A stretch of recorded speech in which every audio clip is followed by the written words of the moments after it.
our last biblical reflections, we looked at the story of Cain and Abel, and we showed how the story of Cain and Abel is a reflection of what we are capable of, both as individuals and as a society. But it is also a reflection of the love and mercy of God. Now, if you remember, in the case of Cain, he becomes more and more alienated from God, and that alienation becomes a very prominent theme throughout the scriptures from this point forward. For example, when we go back to Genesis 4, the first story after Cain is about his great-great-great-grandson named Lamech. Now, Lamech had two wives, and Genesis 4:23 and 24 tells us that Lamech said to his wives, "Listen to me, wives of Lamech, hear my words. I have killed a man for wounding me, and a young man for injuring or striking me. If Cain is avenged 7 times, then Lamech 70 times. So let's get this straight. Lamech is boasting because he killed a man who injured him and a young man for striking him. In other words, if you provoke this man, he will not hesitate to kill you, regardless of who you are. He is non-discriminatory when it comes to retaliation. In fact, his ego has so gotten the best of him, so much so that he claims he can handle anyone by himself. No need for God's protection. If Cain is avenged 7 times, then he will be avenged 70 times over. Understand what Lamech is saying here.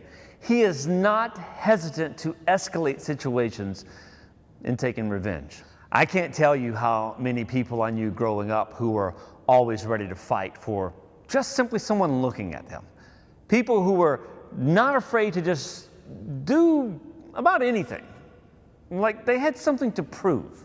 People who were always on edge and would not hesitate to create problems, and they just were too eager to see conflict escalate into violence, whether physical or just emotional. Have you known or do you know people like this? Are you someone who doesn't hesitate to quickly take things personal? Are you quick to escalate situations because you have a point to make or something to prove? Lamech is a window into the human condition, and it reflects how things can continue to escalate and get worse and worse. In fact, where this story is placed, after Cain kills his brother and before the flood, it demonstrates how things were getting worse for mankind and human society. In fact, all we have to do is look at the history of humanity, and we can point to some very specific, horrific examples of this happening, even in our own time. But we can also probably look at our own lives and see how this can be true as well. So what starts as a little deception can lead to a web of lies that no one can keep up with. What starts as a desire for approval can lead to a host of wrong decisions and can turn us into selfish and self-centered people.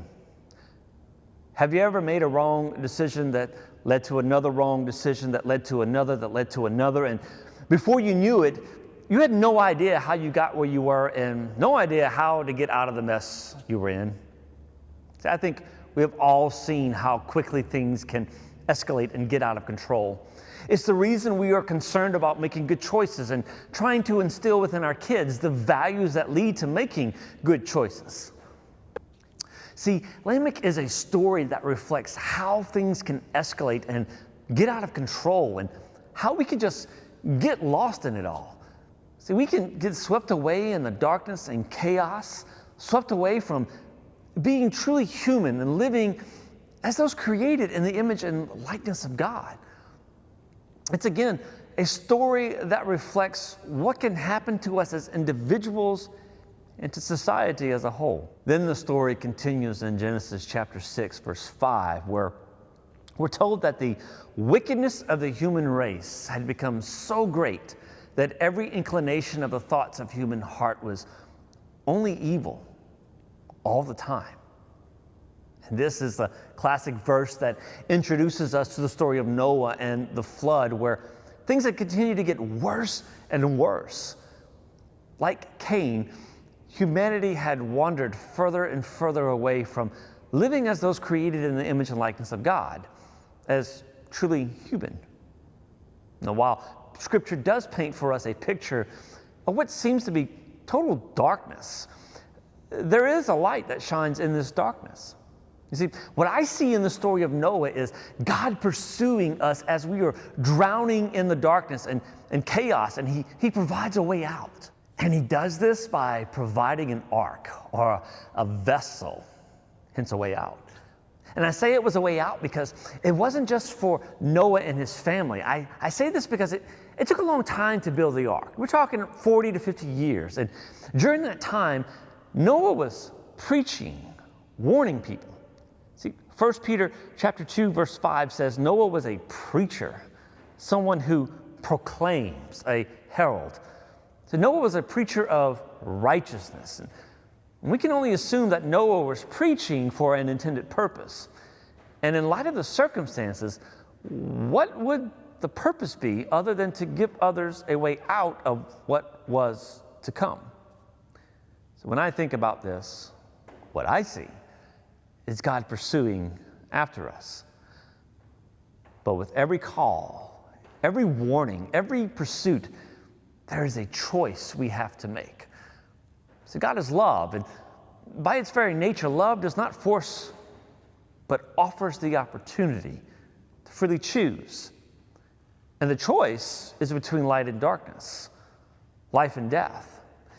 And just like in the story of Noah, where most were swept away, we can also be swept away by our own desires and the corruption around us. And yet, we are still offered a choice. When God pursues, He is calling us out of darkness into a life filled with meaning, hope, and love. It's a call or invitation where we can choose. It's like He is providing us a way out. He is lighting the path to something better. He calls us out of our own kingdoms into His kingdom, or as Peter says it, out of darkness into His marvelous light. This is the synopsis of Jesus' message. But it wasn't just the message of Jesus. See, Jesus Himself was the demonstration of this divine pursuit. He is the vessel or the ark. He is the light that broke through the darkness. It's the very reason why in John's gospel it opens up in a way that really parallels Genesis 1. Both present pictures of darkness, of a void, and then light breaks through. And in speaking of Jesus, John says, "In the beginning was the Word." And Genesis opens up by saying, "In the beginning, God created." John says, "In the beginning was the Word." And Genesis says, "Then God said, let there be." And John says, "Through Him all things were made." And Genesis says, "In the beginning, God created by saying, let there be." John says, "In Him was life, and that life was the light of mankind." And Genesis says, "Let us make man in our image and likeness." So God breathed into the nostrils of man the breath of life.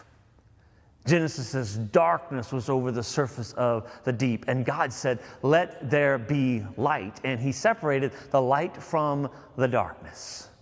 John says the light shines in the darkness, and the darkness has not overcome it.